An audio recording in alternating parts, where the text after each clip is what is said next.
President Biden attempting to sell his Build Back Better agenda in Michigan yesterday, making a bold claim about anyone who opposes his tax and spend agenda. America is still the largest economy in the world. We still have the most productive workers and the most innovative minds in the world. But we're risk losing our edge as a nation. To support these investments is to create a rising America. America is moving. To oppose these investments is to be complicit in America's decline. I'm a capitalist.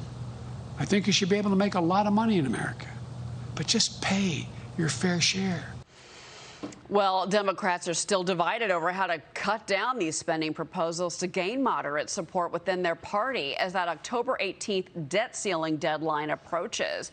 Joining me now, North Carolina Congressman, member of the House Education and Veterans Affairs Committees, and Dr. Greg Murphy. Dr. Murphy, good morning, and thank you for being here.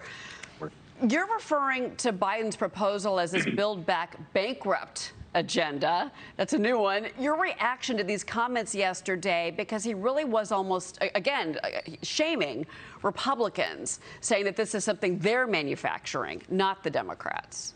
Well, Cheryl, I have to say this, just listening to that clip again, every time I hear him, I feel like he's reading an Aesop fable. He's just pulling things out of the air that really just sound magical but have no basis in reality. These things are entirely wrong. He talks about essentially that if we don't go along with his magical plan to bankrupt America, we're complicit in its demise.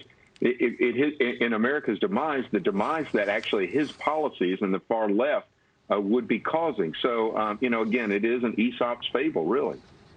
He's said some pretty harsh. He's had some pretty harsh words for Republicans, in particular about the debt ceiling debate, which is fast approaching. Again, that October 18th deadline is coming up. He says, I think, quite frankly, it's hypocritical, it's dangerous, it's disgraceful. We're Republicans.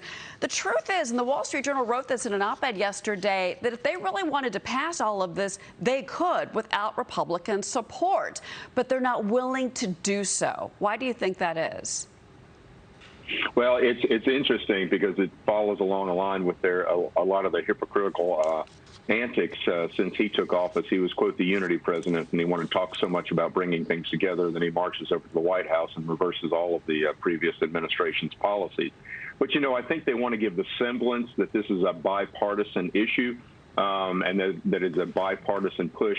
Not quite sure. Sometimes I don't understand their rationale, especially for the rationale of trying to change the foundation of this country.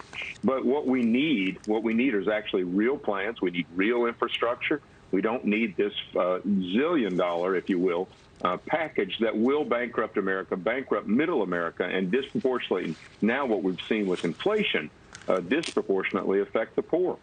It's interesting because it started on Sunday. You really started to hear the progressive Democrats start to kind of change their tune. In particular,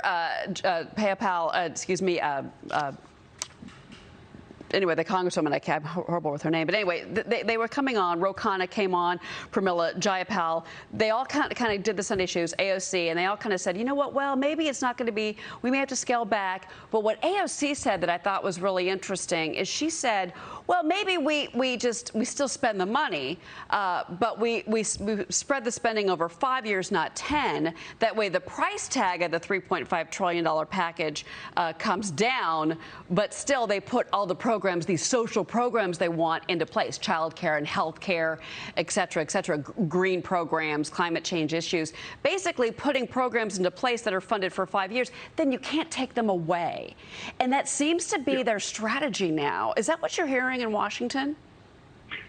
Yeah, Cheryl, it is, as many have mentioned, in my opinion and other folks' opinions, a creation of our society into government dependence, because it is so hard. Once you've given an entitlement program, it is so hard to pull it back. And that's what they're wanting to do. They're wanting to create government dependency rather than the true initiative. And we've seen this so much in the job market now. We're talking about people not going back to work. We've instilled in them in this past year, because of paying them to stay at home, that sense of dependency, a sense of entitlement, rather than really the vigor, what was built of this country, hard work, personal responsibility. That's not part of their mantra. They want to create a dependency, which in such a dependency will create control by the federal government. And, I'll be damned if I'll let that happen. This is not what America is all about. And this type of agenda that they're pushing is only helping our enemies, rather, in China and Russia. Yeah, no, it creates a welfare state. Let's be frank here.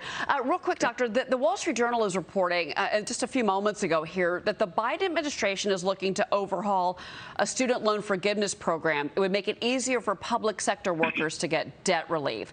That's about 550,000 borrowers. He's already said, basically that he wants to forgive student loan debt on a mass scale.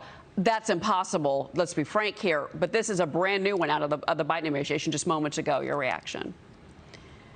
Yeah, I'd be infuriated if I had a scholarship, but I still took out loans. I still worked an extra job. This is what America's all about. It's putting skin in the game. You want to just start forgiving sectors of anybody. You're basically trying to buy off their votes. Let's be real. Let's be real. With all of his particular programs pulling the millions of illegals into the country, they're trying to buy off votes. People work hard, and yes, there are many folks that go into bankruptcy because of this. But let's look at the real causes. Let's look at bloat from administrations at colleges and universities. Let's cut the costs rather than having taxpayers, many of whom never went to college, foot the bill. Congressman Greg Murphy, it's great to have your voice here. Please come back soon. It's always good to talk to you. Great. Have a great day, Cheryl. All right, you as well. A busy day I'm sure you will have.